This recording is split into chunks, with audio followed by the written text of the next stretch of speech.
Hi guys, I have two error when I use OBD to my car. So it says P0021 and P0198, meaning P0021 is intake valve timing solenoid, which is, I believe it's located here in this portion of this engine.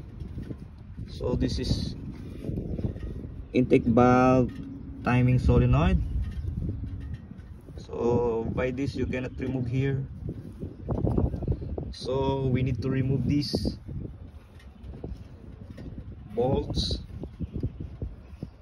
So once we remove this one, we will clean also this part, similar to the other side, because this engine is B6.